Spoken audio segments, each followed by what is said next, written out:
इसीलिए हमारे आचार्यों ने कहा कि भगवत प्राप्ति के लिए न देश का नियम है, न काल का नियम है, न अधिकारी का नियम। कोई भी देश में, किसी भी काल में, चाहे सतयुग हो, चाहे त्रेता हो, चाहे द्वापर हो, कोई भी काल हो,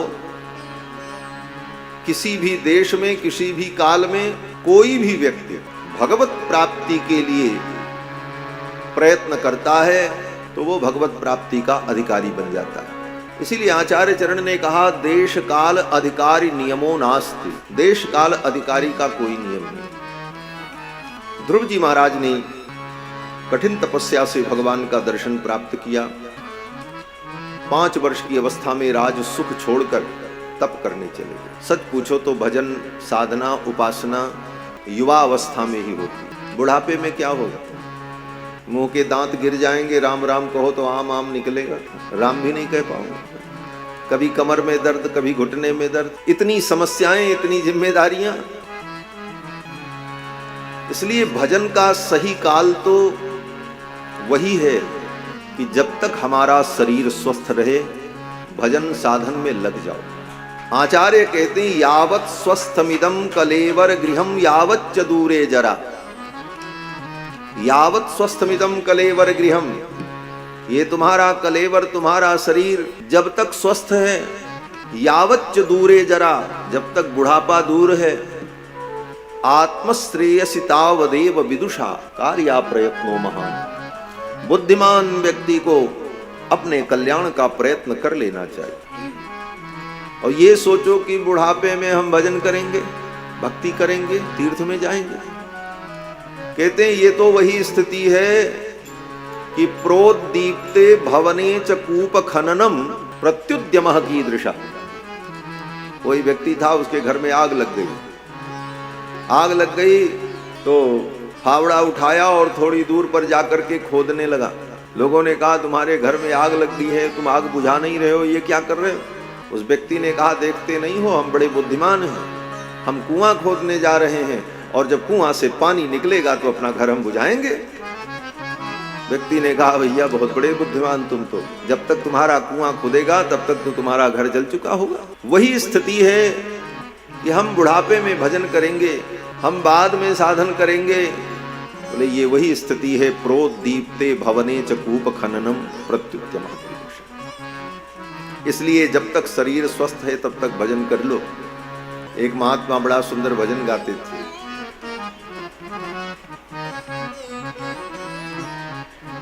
भजन कर मस्त जवानी में बुढ़ापा किसने देखा। भजन कर मस्त जवानी में बुढ़ापा किसने देखा है। भजन कर मस्त जवानी में बुढ़ापा किसने देखा है। भजन कर मस्त जवानी में बुढ़ापा किसने देखा है। भजन कर मस्त जवानी में बुढ़ापा किसने देखा है।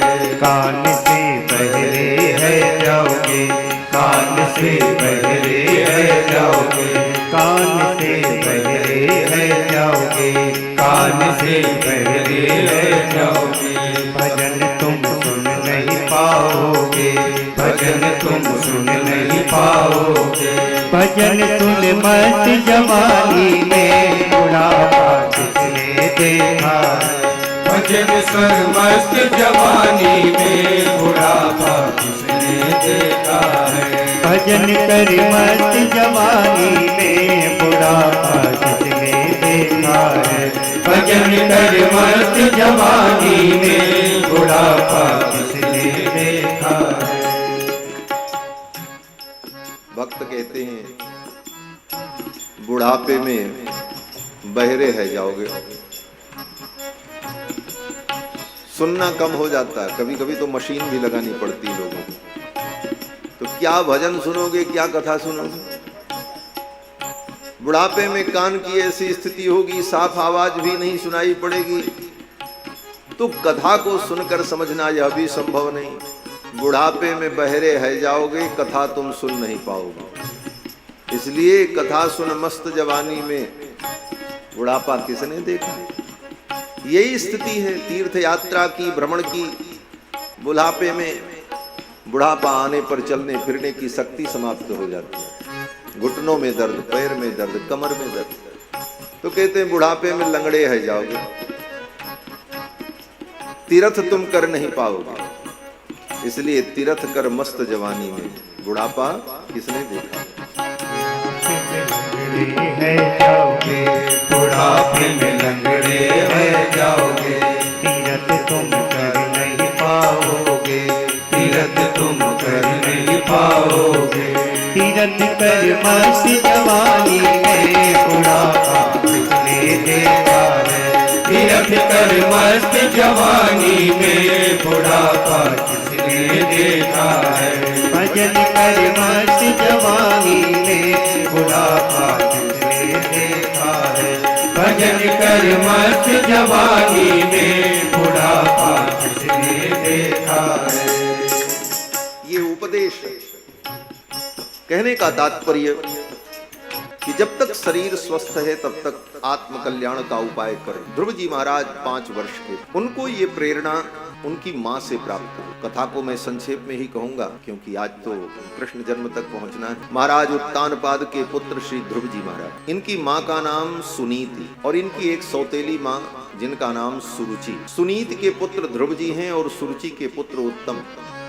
महाराज उत्तानपाद अपनी छोटी पत्नी सुरुचि से बहुत प्रेम करते और सुरुचि के कारण ही बड़ी पत्नी सुनीति का अनादर करते। दोनों पत्नियां उन्हीं की थीं, लेकिन सुनीति का अनादर और सुरुचि के प्रति प्रेम, सुरुचि के प्रेम के कारण ही सुनीति का अनादर होता था। ये हमारे आपके जीवन की कथा। हमारे जीवन में 2 वृत्तियां होती हैं, एक सुनीति, एक सुरुचि। या तो हम सुंदर नीतियों का अपने जीवन में अनुभव करते हैं और उस मार्ग पर चलते हैं, अथवा हम अपनी रुचि के अनुसार जो हमको अच्छा लगता है हम वो करते हैं। हमारी रुचि जो है, हमें जो अच्छा लगे वो हम करें, इसका नाम है सुरुचि। और हमें अच्छा लगे न लगे लेकिन नीति और शास्त्र जो कहता है हम वो करें, उसका नाम है सुनीति।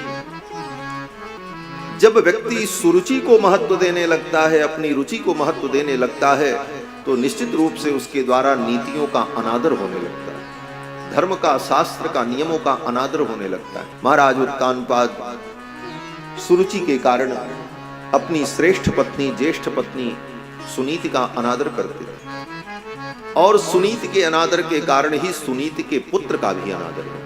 एक दिन सभा में महाराज उत्तानपाद बैठे थे, सुरुचि का पुत्र उत्तम गोद में बैठा था। उसी समय ध्रुव जी महाराज आए कहीं से।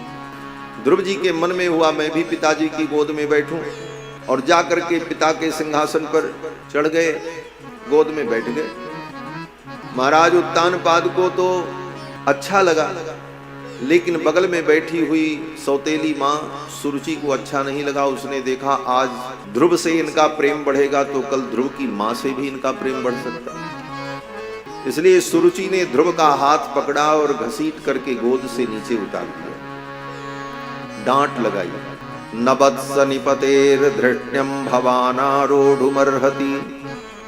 हे पुत्र, तुम इनकी गोद में नहीं बैठ सकते, इस सिंहासन पर तुम नहीं बैठ सकते, ये राजा का सिंहासन है। न वत्स निपतेर धृष्ण्यम, नृपति का, राजा का जो धृषण है, धृषण माने सिंहासन, गद्दी, इस पे तुम आरोहण नहीं कर सकते, इस पे तुम बैठ नहीं सकते।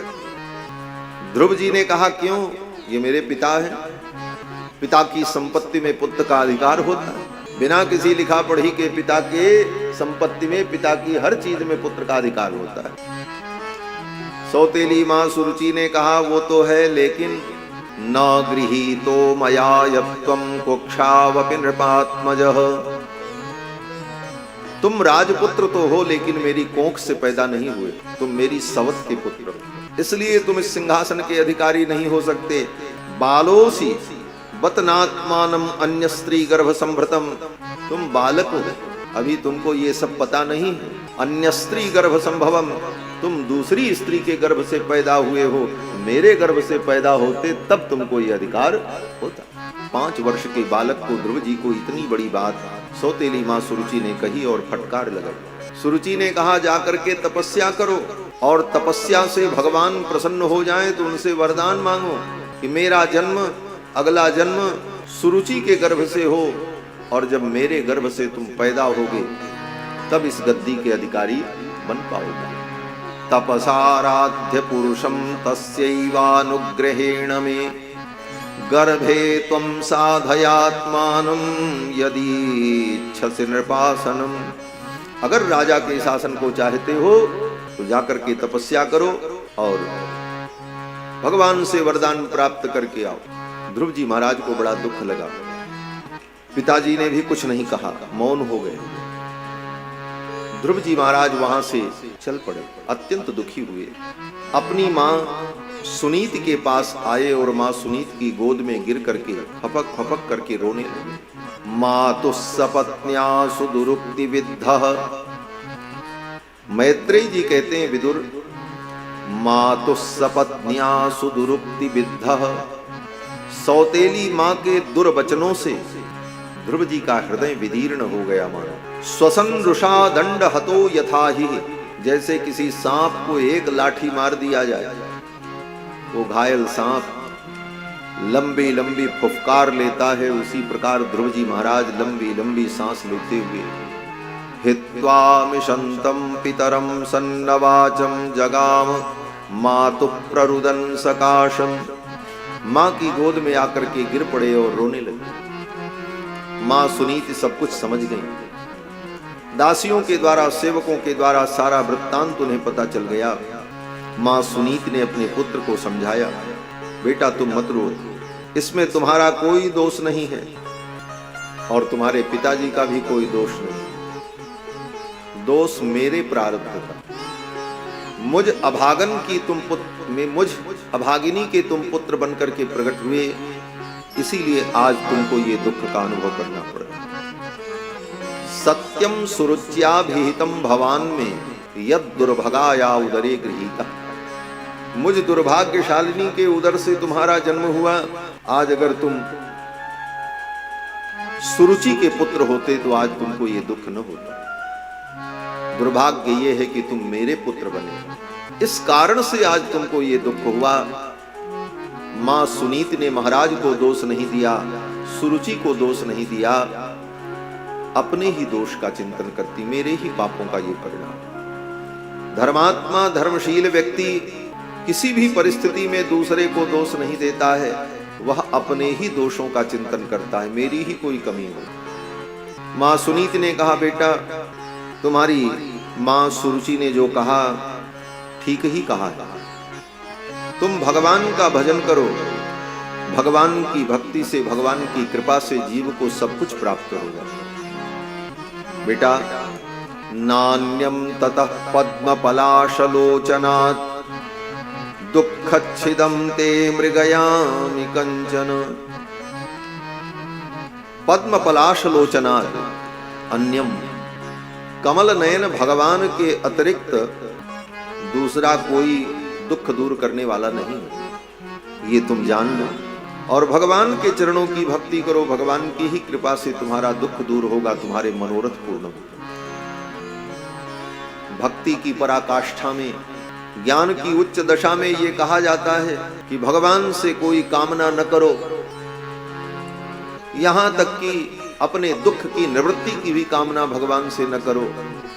बात बहुत अच्छी है, ज्ञान की उस दशा में भक्ति के चरम पर पहुंच करके ये बातें हृदय में उतर जाती हैं। लेकिन सामान्य व्यक्ति जो है वो तो आर्त होकर भगवान के शरण में आता है। इसीलिए भगवान ने गीता में कहा, अर्जुन हमारे 4 प्रकार के भक्त होते हैं। कौन कौन? तो भगवान कहते हैं, चतुर्विधा भजन्ते माम जनाः सुकृतिनो अर्जुन। हे अर्जुन, मुझे 4 प्रकार से लोग भजते हैं और वो चारों सुकृति हैं, सुंदर कर्म करने वाले। ये नहीं है कि जो व्यक्ति अपने दुख की निवृत्ति के लिए और किसी कामना के लिए भगवान का भजन कर रहा है वो निंदनीय है। हाँ, उस ज्ञानी की अपेक्षा वो अभी नीचे की क्लास में है, लेकिन वह भी सुकृति है। अच्छा, कम से कम इधर उधर तो नहीं भटका, भगवान की शरण में आया। तो इसलिए भगवान कहते हैं, चतुर्विधा भजन्ते माम जनाः सुकृतिनो अर्जुन। और इसी पंक्ति का अनुवाद गोस्वामी जी ने किया, चार्युः सुकृति अनघ उदारा। ठीक वही शब्दों को उठाकर सुकृति। चारों सुंदर कर्म करने वाले हैं, आर्त, जिज्ञासु, अर्थार्थी और ज्ञानी। चतुर्विधा भजन्ते माम जना सुकृतिनोर्जुन, आर्तो, जिज्ञासु, अर्थार्थी, ज्ञानी च भरतर्षभ। कुछ भगवान के भक्त आर्त होते हैं, अपने दुख की निवृत्ति के लिए भगवान को भजते हैं। कहाँ जाएं? कौन दुख को दूर करे? भगवान के अलावा दुख दूर करने वाला कौन है? आर्त। जिज्ञासु, कुछ भगवान को जानना चाहिए, तत्व जिज्ञासु है, वो भगवान को जानने के लिए उनकी शरण में आते हैं, भजते हैं, उनका उद्देश्य जानना। अर्थार्थी, कुछ ऐसे हैं जिनको कुछ चाहिए, किसी प्रयोजन से आए हैं, धन चाहिए, सुख चाहिए, पुत्र चाहिए, संसार चाहिए। ज्ञानी च भरतर्षभ, और चौथे भक्त कौन है? बोले ज्ञानी, जिनको कुछ नहीं चाहिए। वो इसलिए भगवान का भजन करते हैं कि भगवान का भजन करना हमारा कर्तव्य है। हम जीव हैं, जीव का कर्तव्य है कि वो भगवान का भजन करे और भगवान का चिंतन करे, उनके चरणों में प्रेम करे। वो ज्ञानी है। भगवान कहते हैं ये चारों बहुत अच्छे हैं। तेषाम ज्ञानी नित्य युक्तः एक भक्तिर विशिष्यते, उसमें जो ज्ञानी है वो तो एकमात्र मेरे लिए मेरी भक्ति करता है। और ये चारों भगवान को प्रिय है। क्यों चारों प्रिय हैं भगवान को? ज्ञानी अत्यधिक प्रिय है, लेकिन ये नहीं कहा जा सकता कि आर्त, जिज्ञासु, अर्थार्थी भगवान को प्रिय नहीं है। ज्ञानी ही प्रभु ही विशेष प्रिय। ज्ञानी भगवान को विशेष प्रिय, सबसे बड़ा बेटा है और सबसे समझदार है, इसलिए पिता का प्रेम उस पर अधिक। लेकिन बाकी जो पुत्र उसके हैं, आर्त, जिज्ञासु, अर्थार्थी, वह सब उसको प्रिय। ज्ञानी के विषय में तो भगवान ने कहा ज्ञानी त्वात्मैव मे मतम, वो ज्ञानी भक्त जो है वो तो मेरी आत्मा ही है, मेरे में उसमें कोई अंतर नहीं। लेकिन आर्त, जिज्ञासु, अर्थार्थी कैसा भी भक्त हो, प्रिय तो भगवान को है ही। किस दृष्टि से? हमारे पूज्य महाराज श्री कहते थे, जैसे कोई व्यापारी हो, उस व्यापारी के दुकान पर एक ग्राहक आया 10 रुपए का सामान लेने के लिए, तो व्यापारी ने उसका भी आदर किया, प्रेम पूर्वक बैठाया और उसकी भी बात सुनी। एक ग्राहक आया 100 रुपए का सामान लेने के लिए, उसका भी आदर किया, सम्मान किया। एक 500 रुपए का सामान लेने आया, उसका भी आदर किया। और जो 1000 रुपए का, 10,000 का माल खरीदने आया, उसका भी आदर किया, लेकिन उस पर विशेष दृष्टि थी। क्यों? बोले ये बड़ा ग्राहक है। लेकिन वो 10 रुपए वाले ग्राहक का अनादर करके भगाता नहीं, जानता है कि आज उसे अच्छा माल मिलेगा और उसे सम्मान मिलेगा, तो कल यही व्यक्ति हो सकता है 500 का माल लेने आ जाए। तो भगवान के सभी भक्त आर्त, जिज्ञासु, अर्थार्थी सब अच्छे। श्री ध्रुव जी महाराज तो आर्त थे और अपने दुख की निवृत्ति के लिए भगवान की भक्ति करने के लिए चले। मैया ने कहा भगवान का भजन करो। नान्यम ततः पद्मपलाशलोचनात् दुःखच्छिदं ते मृगयामि कंचन, भगवान के अतिरिक्त दुख को दूर करने वाला कोई और नहीं है। ध्रुव जी महाराज चल पड़े कि अब मैं तपस्या करके भगवान का साक्षात्कार करके ही लौटूंगा। जब चले तो भगवान को चिंता हो गई, ध्रुव मेरी प्राप्ति के लिए तपस्या करने के लिए निकला है, इसका मार्गदर्शन करना चाहिए। भगवत प्राप्ति में जब तक गुरु का मार्गदर्शन न हो, आचार्य का मार्गदर्शन न हो, तब तक भगवत प्राप्ति की यात्रा सफल नहीं होती। ध्रुव जी चल तो पड़े, लेकिन इनका मार्गदर्शन कौन करे? तो भगवान ने स्वयं कृपा करके देवर्षि नारद को भेजा। जब कोई जीव भगवत प्राप्ति के लिए चलता है, संकल्प करता है, विचार करता है, उसके हृदय में प्रेरणा होती है, तो भगवान ही कृपा करके किसी सद्गुरु की प्राप्ति करा देते हैं और उस सद्गुरु के द्वारा उपदेश प्राप्त करके उस मार्ग में वो प्रवृत्त हो जाता है। गुरु की प्राप्ति भी भगवान की ही कृपा से होती है। भगवान ने नारद जी को भेज दिया। नारद जी आए, रास्ते में मिले। नारद जी ने पूछा बेटा कहाँ जा रहे हो? ध्रुव जी ने कहा गुरुवर मैं तपस्या करने जा रहा हूं, भगवान का साक्षात्कार करना चाहता हूं। नारद जी ने कहा कैसे तपस्या करोगे, कुछ मालूम है? ध्रुव जी ने कहा मालूम तो कुछ नहीं है, चल पड़े। नारद जी ने कहा तब? ध्रुव जी ने कहा कि आप देवर्षि हैं, आप ज्ञानी हैं, आप ही कृपा करके मेरा मार्गदर्शन करो, मैं कैसे तपस्या करूं, मैं क्या करूं? नारद जी ने कहा जो बताता है, जो मार्ग बताता है वो गुरु होता है। ध्रुव जी ने कहा तो आप ही मेरे गुरु जी बन जाओ, अब हम गुरु ढूंढने कहां जाएं, आप ही मेरे गुरु हो। ध्रुव जी की श्रद्धा को, भक्ति को देखकर नारद जी बड़े प्रसन्न हुए और नारद जी ने ध्रुव जी को मंत्र दीक्षा दे दी। 12 अक्षर का मंत्र ओम नमो भगवते, यही मंत्र नारद जी ने ध्रुव जी को सुना दिया, मंत्र की दीक्षा दी। मंत्र वही है, अक्षर वही है, शब्द वही है, आनुपूर्वी भी वही है, लेकिन जब तक किसी अधिकृत व्यक्ति के द्वारा, अधिकृत गुरु के द्वारा वह मंत्र रूपी शब्द हमारे कानों में न पड़े, तब तक उस मंत्र को जपने का, उसका अनुष्ठान करने का अधिकार प्राप्त नहीं होता। आचार्य के द्वारा जब वह मंत्र प्राप्त होता है तभी उस मंत्र का अनुष्ठान करने का, जपने का अधिकार होता है। गुरुपदेश मार्गेण सिद्धिर्भवति नान्यथा, अन्यथा सिद्धि की प्राप्ति नहीं होती। इसीलिए हमारे यहाँ गुरु शिष्य परंपरा है अनादिकाल से, गुरु के द्वारा मंत्र को प्राप्त करके जपना चाहिए। आजकल लोग टीवी में देखकर, मोबाइल में देखकर, यूट्यूब में सर्च करके कोई मंत्र ढूंढ लें और कहते हैं अब महाराज हम ये मंत्र जपते हैं।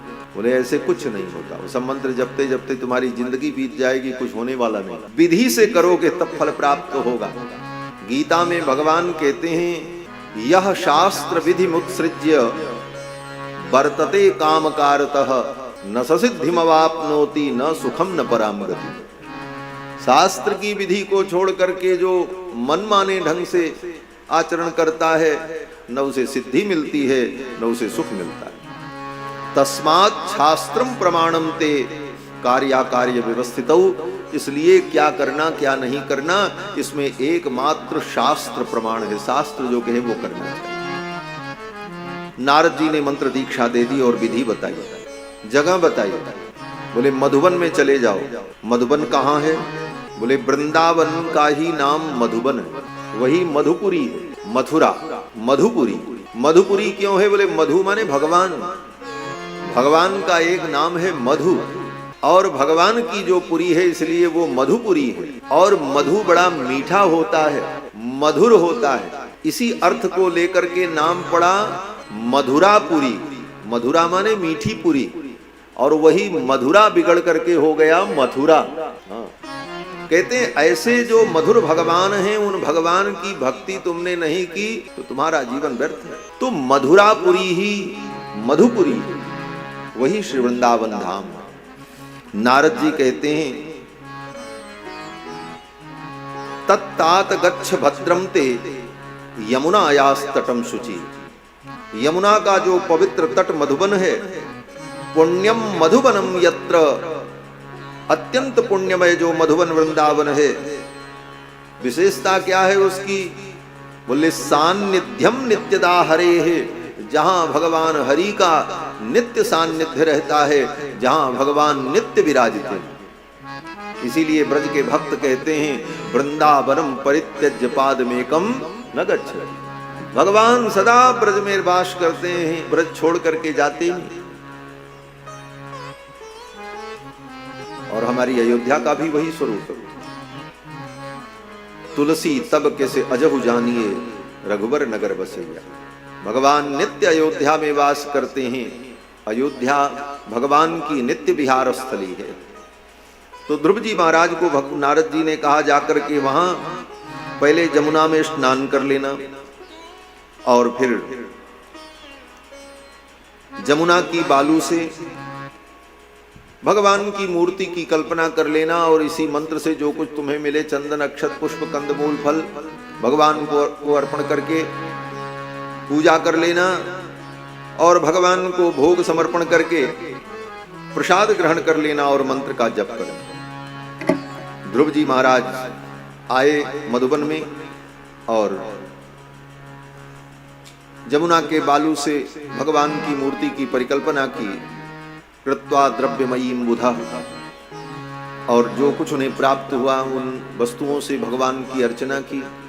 यथालब्धोपचारैहि, और फिर मंत्र का जप करने लगे। मंत्र के जप में इतनी निष्ठा हुई, मंत्र प्राप्त कर लेने से ही सब कुछ नहीं होता, मंत्र को जपा जाए, तब उसका प्रभाव प्रकट होता है। जपात सिद्धिर जपात सिद्धिर जपात सिद्धिर बराननी।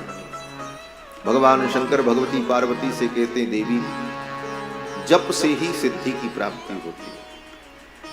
ध्रुव जी महाराज आए और मंत्र का जप करने में उनका मन लग गया। पहले दिन जब मंत्र का जप प्रारंभ किया तो 3 दिन 3 रात्रि तक लगातार मंत्र का जप करते रहे। 24 घंटे बीत गए। तब याद आया, अरे 3 दिन बीत गए। फिर स्नान किया, भगवान की पूजा की, कंदमूल फल ग्रहण किया, फिर मंत्र का जप करने लगे। फिर जब मंत्र का जप करने लगे तो फिर 3 दिन तक ऐसे मंत्र का जप करते रहे। यही करते करते 1 महीना बीत गया। त्रिरात्रांते त्रिरात्रांते कपित्थ बदरासन। 3 दिन लगातार ऐसे करते करते 1 महीने बीत गए। इसका मतलब बोले 1 महीने में केवल 10 बार कुछ खाया है बस। और यहां तो दिन भर में लोग 10 बार खा लेते हैं आजकल और सोचते हैं सिद्धि मिल जाए। कहां से मिलेगी? तपस्या तो करो, कुछ तो त्यागो। 1 महीने में केवल 10 बार, क्योंकि 3 दिन में 1 बार खाना। और भी खाना क्या था? कपित्थ बदरी फल, बेर फल और कपित्थ। त्रिरात्रांते त्रिरात्रांते कपित्थ बदरासन। 1 महीना बीत गया। दूसरा महीना जब लगा तो द्वितीयम च तथा मासम षष्ठे षष्ठेर्भको दिने। दूसरे महीने में 6 दिन तक लगातार मंत्र का जप करते रहे। साधना और प्रबल हो गई। दूसरे महीने में केवल 5 बार ही खाया। 6 पंचे 30, 1 महीना हो गया। तीसरा महीना जब लगा तो तृतीयम चानयन मासम नवमे हनि। तीसरे महीने में 9 दिन तक लगातार मंत्र का जप करते रहे। तीसरे महीने में तो 3 बार ही कंदमूल फल और कपित्थ फल खाया और जमुना जल पिया। मंत्र का जप करते रहे। चौथा महीना जब आया तो चतुर्थम अपि वै मासम द्वादशे हनि। चौथे महीने में 12 दिन तक मंत्र का जप करते। महीने में 2 बार ही कुछ ग्रहण किया। 12 दूनी 24, तीसरा मौका मिला ही नहीं। 5वां महीना लग गया। और 5वां महीना जब लगा तो अखंड समाधि लग गई। मैत्रेय जी कहते हैं कि पंचमे मास्यनुप्राप्ते जितश्वासो नृपात्मजः। 5वें महीने में ध्रुव जी ने अपनी श्वास को भी जीत लिया। भोजन पानी कंदमूल तो बहुत दूर की बात, अब श्वास लेने की भी जरूरत नहीं। अखंड समाधि लग गई। वो भी कैसे? बैठ करके आराम से किसी वृक्ष और स्थूण की टेक लगा करके, बोले नहीं, एक पैर पर खड़े होकर,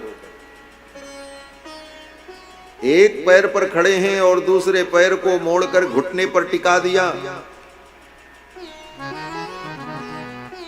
ध्यायन ब्रह्म पदैकेन तस्थौ स्थाणुरिवाचलः सर्वतो मन आकृष्य हृदि भूतेन्द्रियाशयम् ध्यायन भगवतो रूपम नाद्राक्षीत किंचना परम।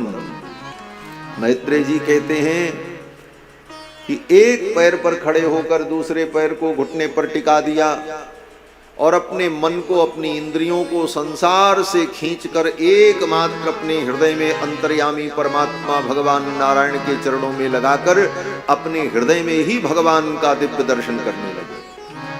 ध्यायन भगवतो रूपम नाद्राक्षीत किंचना परम। भगवान के अतिरिक्त उनकी इंद्रियों में, उनके विचार में, उनकी बुद्धि में, उनके चित्त में दूसरा कोई विषय नहीं। ऐसी अखंड समाधि जब लग गई, ब्रह्मादिक देवता कांपने लगे। सभी देवताओं की सांस बंद हो गई। सबको लगा अब हम मर जाएंगे। सब दौड़े दौड़े देवता भगवान के पास गए। तपस्या ध्रुव जी कर रहे हैं और सांस बंद हो गई देवताओं की। ऐसा क्यों हुआ? कहते हैं भगवान अपने भक्तों की महिमा को प्रकट करने के लिए ऐसी लीलाएं करते हैं। भगवान कहते हैं तुम भक्तों ने मिल करके हमारा प्रचार कर दिया, हमारी महिमा बता बता करके सर्वत्र हमारा प्रचार कर दिया, तो अब तुम्हारा भी हम प्रचार कर देंगे, तुम्हारी महिमा हम सारी दुनिया को बता देगा। इसीलिए भगवान अपने भक्तों की महिमा को स्वयं प्रकट कर देते हैं। यद्यपि भगवान के भक्तों को अपनी महिमा प्रिय नहीं होती, लेकिन भगवान चाहते हैं मेरे भक्तों की महिमा संसार में। जैसे कोई पिता अपने बेटे के नाम को सुनकर अपने बेटे का नाम, कीर्ति, वैभव जब देखता है तो उसे बड़ी प्रसन्नता होती है, उसी प्रकार भगवान भी चाहते मेरे इन भक्तों की महिमा संसार में विस्तार को प्राप्त करो। और भगवान ऐसी ही लीला करते। भगवान ने ऐसी लीला की, उन देवताओं की श्वास बंद हो गई, सब दौड़े दौड़े भगवान के पास गए। देवताओं ने कहा महाराज नैवम विदामो भगवान प्राणरोधम, हे भगवान हमारा प्राण अवरुद्ध हो रहा है, लगता हम मर जाएंगे। विधेहि तन्नो ब्रजनाथ विमोक्षम प्राप्ता वयम त्वाम शरणम शरण्यम, हमारी रक्षा करो, हम आपकी शरण में आए हैं। देवताओं ने ये प्रार्थना की। भगवान ने कहा चिंता मत करो, मां भैष्टबालम तपसो दुरत्ययान निवर्तयिष्ये प्रतियात स्वधाम। आप लोग भयभीत मत हो, कुछ नहीं होने वाला है। ये जो कुछ हो रहा है, आपकी जो श्वास अवरुद्ध हो रही है, ये मेरे भक्त ध्रुव की तपस्या के कारण, उसकी कठिन तपस्या के कारण ऐसा हुआ है। और मैं जा रहा हूं, जाकर के अपने भक्त ध्रुव की इच्छा को पूर्ण करूंगा, आप लोग चिंता मत करो। देवता लोग अपने अपने धाम को चले गए और भगवान बोले भगवान मधुबन में आए। सहस्र शीर्षापि ततो गरुत्मता मधोर्वनम भृत्य दिदृक्षयागतः।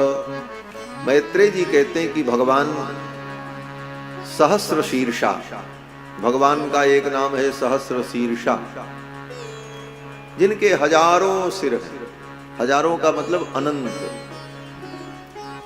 ऐसे सहस्र शीर्षा भगवान आए मधुबन में। क्यों आए? किसी ने कहा भक्त को दर्शन देने के लिए आए, ध्रुव को दर्शन देने के लिए आए।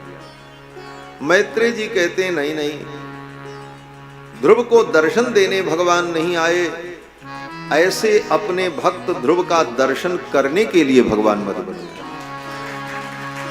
मधोर वनम भृत्य दिदृक्षयागतः, अपने भृत्य अपने भक्त का दर्शन करने के लिए दिदृक्षा से आए।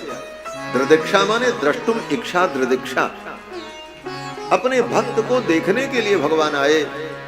आकर के ध्रुव के सामने खड़े हो गए। ध्रुव को भगवान देख रहे, लेकिन ध्रुव जी भगवान को नहीं देख रहे। क्यों? बोले ध्रुव जी की तो आंखें बंद थी, वो अपने हृदय के अंदर भगवान का दर्शन कर रहे थे, सामने भगवान खड़े। कुछ देर तक भगवान ने ध्रुव को देखा, निहारा, और फिर भगवान ने सोचा ध्रुव की समाधि पूर्ण हो जाए, तब इसका ध्यान टूटे। तो भगवान ने क्या किया? बोले ध्रुव के हृदय में जो भगवान का रूप स्फुरित हो रहा था, प्रकाशित हो रहा था, उस रूप को भगवान ने अपने संकल्प से अंतर्हित कर दिया। मैत्रेय जी कहते हैं हृत पद्म कोशे स्फुरितम तडित प्रभम, विद्युत के समान जो भगवान का स्वरूप ध्रुव के हृदय में प्रकाशित हो रहा था, तिरोहितम सहसैवोपलक्ष्य, अचानक वो रूप तिरोहित हो गए। ध्रुव जी ने देखा, अरे जिस स्वरूप का मैं अपने हृदय में दर्शन कर रहा था वह स्वरूप तिरोहित हो गया, ये ध्यान कैसे टूट गया, क्या हुआ? ध्रुव जी को व्याकुलता हुई और व्याकुल होकर के ध्रुव जी महाराज ने टक से अपनी आंख खोली। जब आंख खोली तो ध्रुव जी ने क्या देखा? जो रूप हृदय में था वही भगवान सामने खड़े। बहिस्थितम तदवस्थम ददर्श, जो हृदय में थे बहिस्थितम, उन्हीं को बाहर देखा। कैसा रूप? बोले सशंख चक्रम सकिरीट कुंडलम सपीत वस्त्रम सरसीरुहेक्षणम सहार वक्षस्थल कौस्तुभश्रियम नमामि विष्णुम शिरसा चतुर्भुजम। शंख चक्र गदा पद्म धारण किए, पीतांबर वरमाला विभूषित भगवान के दिव्य स्वरूप को ध्रुव जी ने देखा। अद्भुत स्वरूप भगवान का, अनंत अनंत ब्रह्मांड के स्वामित्व को सूचित करने वाला किरीट मुकुट भगवान के मस्तक पर शोभा को प्राप्त हो रहा था। गभुआरी अलकावली, कानों में मकराकृत कुंडल, अष्टमी के चंद्रमा के समान भगवान का सुंदर ललाट, ललाट पर ऊर्ध्वपुंड्र की रेखाएं, मध्य में श्री चूर्ण की सुंदर रेखा दीप शिखा के समान, बगल में मत्थे पर केसर की खौर, दिव्य कमानदार भौहें, नासिका के मूल से लेकर के कान के मूल पर्यंत विशाल भगवान के नेत्र, कर्णांत लोलेक्षणम, दिव्य भगवान के कपोल, ऐसे सुंदर भगवान के सुचिक्कन कपोल, काश्मीरी सेब की भी सुषमा को जो लज्जित कर दें, ऐसे सुंदर भगवान के कपोल, समुन्नत नासिका, नासिका में नासामणि नासाभरण, भगवान के सुंदर सुमधुर अधर, जिन अधरों की अरुणिमा को देखकर, जिन अधरों की अरुणिमा को देख करके आर्य ललना अपने आर्य चरित्र से विचलित हो जाएं, ऐसे भगवान के सुमधुर अधर, कानों में सुंदर कुंडल, उन कुंडल की मणियों का प्रकाश भगवान के कपोल पर जब पड़ता है तो कपोल की शोभा और भी दिव्य है। भगवान थोड़ा मुस्कुरा रहे हैं, मुस्कुराते समय भगवान के गाल पर छोटे छोटे गड्ढे पड़ रहे हैं। ये गड्ढे कैसे हैं? कहते हैं भगवान जब मुस्कुराते हैं तो उनके गाल पर जो गड्ढा पड़ता है वो क्या है? बोले वो गड्ढा नहीं है, वह अपने प्रेमियों को अपने प्रेम में, प्रेम पाश में बांधने का बंधन है। हमारे अयोध्या के बड़े सिद्ध कोटि के संत श्री श्रीलमणि जी महाराज भगवान के स्वरूप का जब वर्णन करते हैं तो कहते हैं, ताज बकीली ऐन छबीली हसन सुधा के कुंडे हैं। जब भगवान हंसते हैं तो उनके कपोल पर जो कुंड बनता है, गड्ढा बनता है, ताज बकीली ऐन छबीली हसन सुधा के कुंडे हैं।